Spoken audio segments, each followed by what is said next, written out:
Hello everyone, welcome to our channel concept से clear. So हमारी CBSE board class 10th का इस बार जो पेपर आया था उसके कंपलसरी क्वेश्चन चल रहे थे जो कि अब कंप्लीट हो चुके हैं। अब हम अपने शॉर्ट क्वेश्चंस जो कि विदाउट ऑप्शंस दिए हुए थे, अब हम उसकी तरफ आगे बढ़ते हैं। Let's start our short questions. Section B का पहला क्वेश्चन कहता है कि prove that tan theta upon 1 plus tan square theta plus cot theta upon 1 plus cot square theta is equal to 2 sine theta cos theta. अब हमको क्या करना है, हमने पहले ही बता दिया था आपसे कि हमारा जो भी प्रूविंग वाला पोर्शन होता है वो एलएचएस से आरएचएस सॉल्व करना होता है।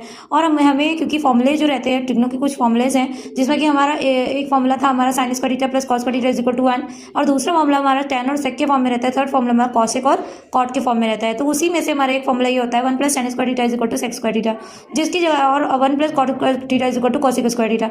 अब यहाँ पे हमारे क्वेश्चन में अगर आप देखें तो डिनोमिनेटर में 1 प्लस tan स्क्वायर थीटा दिया हुआ है और उसकी जगह हम लोग क्या रख सकते हैं, sec स्क्वायर थीटा रख सकते हैं। तो now putting the value of 1 plus tan square theta is equal to sec square theta.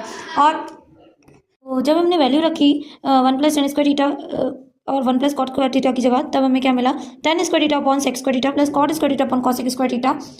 Then the tan square theta can be written as sin upon cos and cosec square 1 upon, जो कि sec square theta हमारे denominator में है, तो हम लोग इसको क्या लिख सकते हैं, 1 अपॉन sec स्क्वायर थीटा लिख सकते हैं। सिमिलरली आप cot स्क्वायर थीटा की जगह cos square theta upon sin square theta लिख सकते हैं, और cosec जो कि डिनोमिनेटर में, तो उसको हम ओपन करके हम 1 अपॉन cosec लिख सकते हैं। और अब हम क्या करें, 1 upon sec square theta is equal to cos square theta होता है, जो कि sec जो है वो हमारा cos का रिवर्स और रेसिप्रोकल होता है। सिमिलरली cosec जो होता है हमारा sin का रेसिप्रोकल होता है। तो अभी हम देखते हैं कि sin अपॉन cos से एक cos और एक cos स्क्वायर थीटा से दोनों में से एक cos कट गया, कैंसिल आउट हो जाएगा।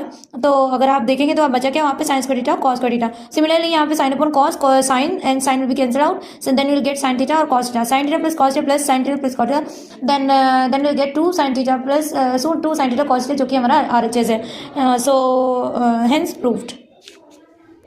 हमारा नेक्स्ट क्वेश्चन कहता है 1 minus tan square 30 degree minus sec square 45 degree upon sin square 60 degree. अब हमें सिंपल इन सबकी थीटा की जो वैल्यूज दी हुई है उनको हम रख देते हैं। tan 30 की वैल्यू जो होती है 1 अपॉन रूट 3 होती है, जो कि हमारा क्या 1 माइनस 2 tan 30 की 1 upon root 3 to the whole of square. ऐसे ही sec स्क्वायर 45 की वैल्यू रूट 2 होती है, जिसकी जगह मैंने रूट 2 का स्क्वायर रख दिया। होल अपॉन sin 60 की वैल्यू जो कि रूट 3.2 है, जो कि हमारे sin स्क्वायर 60 दिया, दैट्स व्हाई रूट 3.2 का होल ऑफ स्क्वायर दिया हुआ है। देन अब क्या करते हैं, हम और ओपन कर लेते हैं, तो हमें क्या मिला, 1 minus 1 upon root 2 the whole of square is equal to 1 upon 3, and then root 2 to the whole of square, then we'll get 2 only। ठीक है, ऐसे हम डिनोमिनेटर में देखें रूट 3 अपॉन, अब यहाँ पे अगर आप देखें तो रूट 3 अपॉन 2 का होल ऑफ स्क्वायर अगर आप करेंगे तो root 3 is equal to 3 and 2 to the whole of square is equal to 4, यानी 3/4 आ जाएगा। अब हम क्या करें, यहाँ पे अगर आप डिनोमिनेटर देखें तो 1 अपॉन